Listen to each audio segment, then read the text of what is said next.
প্রিয় দর্শক, আসসালামু আলাইকুম। আশা করছি আপনারা খুবই ভালো আছেন। আজকে আমি আপনাদের সাথে 100 গ্রাম সয়াবিন, 2টি ডিম, আলু ও চিংড়ি মাছের ভুনা এই সয়াবিনের রেসিপিটা যে কোনো কষা মাংসের স্বাদকে কিন্তু হার মানাবে। এটা এতটাই সুস্বাদু তৈরি হয়। আশা করছি আপনাদের সকলের এই রেসিপিটা ভালো লাগবে। বাই দ্য ওয়ে, আমি জাহেদ, আপনারা দেখছেন জাহেদ বিডি ব্লগার। তাহলে শুরু করা যাক। ভিডিওটা দেখার শুরুতে একটা লাইক দিয়ে দেখা শুরু করবেন। আজকে রেসিপির জন্য যে যে উপকরণ আমাদের লাগবে: 100 গ্রাম সয়াবিন, সাথে 2টা ডিম, 6টা কাঁচামরিচ, 6টা রসুনের কোয়া, 1 টুকরো আদা, পেঁয়াজ, 2টা টমেটো। 2টা আলু এভাবে টুকরা করে কেটে নিয়েছি। 10-12টা চিংড়ি মাছ এভাবে কেটে আমি পরিষ্কার করে নিয়েছি। 100 গ্রাম সয়াবিন আমি ফুটন্ত গরম পানিতে দিয়ে দিচ্ছি।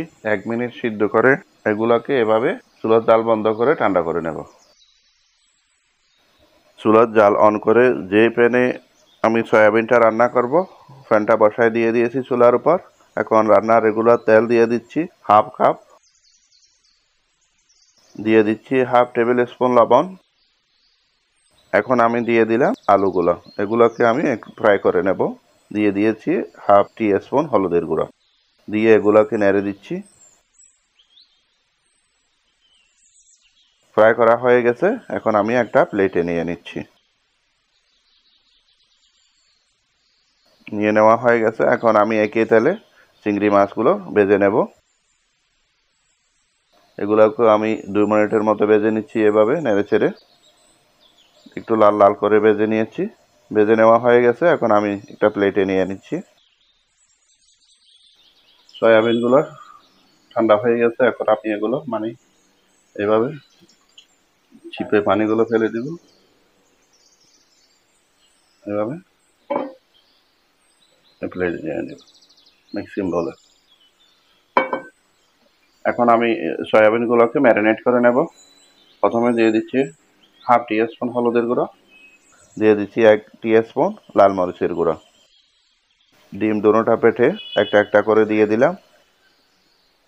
প্রথমে আমি ডিমের কুসুম দোনোটাকে একটু পেটে দিচ্ছি, সবগুলোকে একসাথে মেখে নেব। সয়াবিনগুলোকে ম্যারিনেট করে নিয়ে এভাবে আপনারাও ম্যারিনেট করে নেবেন। এখন আমি এগুলোকে ফ্রাই করে নেব।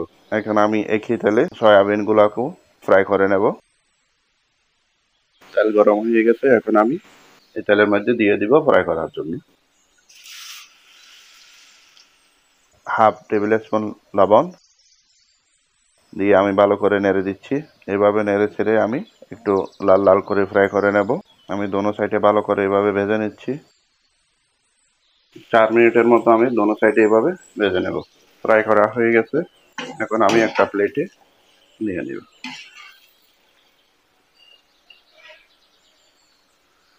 আমার নিয়ে নেওয়া হয়ে গেছে, এখন আমি যে প্যানে সয়াবিন রান্না করব সেটা বসায় দিয়েছি। এখন সামান্য পরিমাণ তেল দিয়ে দিব, দিয়ে দিচ্ছি 2 টেবিল চামচ সয়াবিন তেল।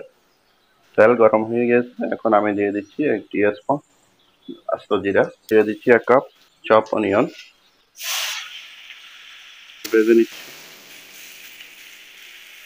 দিয়ে দিচ্ছি 1 টেবিল চামচ আদা রসুন পেস্ট, এগুলোকে 30 সেকেন্ডের মতো ভেজে নেব, আদা রসুনের কাঁচা গন্ধটা চলে যাওয়ার জন্য। দিয়ে দিচ্ছি হাফ টি স্পুন হলুদের গুঁড়ো, 1 টি স্পুন লাল মরিচের গুঁড়ো, 1 টি স্পুন ধনিয়া ও জিরার গুঁড়ো, দিয়ে এগুলোকে নেড়ে দিচ্ছি। এগুলোকে কষিয়ে নেব মশলাগুলোকে, হাফ কাপ পানি মশলাগুলো কষানোর জন্য।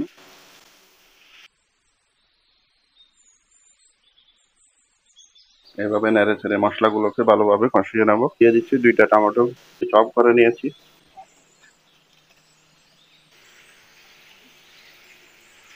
দিয়ে দিচ্ছি বেকিং সোডা হাফ টি স্পুন থেকে কম। দেখুন কালারটা কিরকম চেঞ্জ হয়ে গেছে, বেকিং সোডা দেওয়ার কারণে কালারটা একটু ডার্ক কালারের মতো চলে আসে। এখন দিয়ে দিচ্ছি চিংড়ি পিসগুলো, ভেজে রাখা চিংড়ি পিসগুলো আমি দিয়ে দিচ্ছি। এগুলোকে একটু নেড়ে দেব, মশলার সাথে মিক্স করে নিচ্ছি। 30 সেকেন্ডের মতো এগুলোকে মিক্স করে নিলাম। এরপর দিয়ে দিচ্ছি ভেজে রাখা আলুগুলো। এগুলোকে মশলার সাথে আমি ভালো করে মিক্স করে এগুলোকে আমি 1 মিনিটের মতো একসাথে মেখে নিয়ে একটু রান্না করে নিয়েছি। এখন দিয়ে দিব ভেজে রাখা সয়াবিনগুলো। এগুলোকে আমি একসাথে সবগুলো মিক্স করে নিচ্ছি। দেখুন কালারটা কত সুন্দর লাগতেছে। আমি 2 কাপ পানিকে সিদ্ধ করে নিয়ে 1 চামচ চা পাতা দিয়ে এগুলোকে লেয়ার বানিয়ে নিয়েছি। দিয়ে এগুলোকে আমি নেড়ে দিচ্ছি ভালো করে। এগুলো একসাথে মিশিয়ে নিয়ে এগুলোকে আমি 6-7 মিনিটের মতো এভাবে কুক করে নেব। স্বাদ মতো লবণ একটু নেড়ে দিচ্ছি। ঝোলগুলা দেখুন মাখো মাখো হয়ে যাচ্ছে। এভাবে আরও আমি সিদ্ধ করে নেব 5 মিনিটের মতো।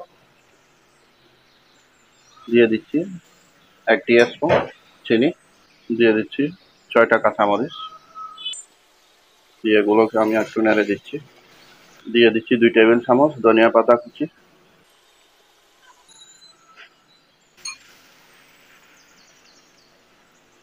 1 টেবিল চামচ ঘি। এই তো তৈরি হয়ে গেল সয়াবিন, ডিম আর আলু দিয়ে চিংড়ি মাছের বোনা। পরিবেশনের জন্য একটা প্লেটে নিয়ে নিচ্ছি। নিয়ে নেওয়া হয়ে গেছে। যদি আমার এই রেসিপিটা আপনাদের ভালো লেগে থাকে তাহলে একটি লাইক দিয়ে পরবর্তী রেসিপিগুলো দেখার আমন্ত্রণ জানিয়ে আজকে এখানে বিদায় নিচ্ছি। আল্লাহ হাফেজ।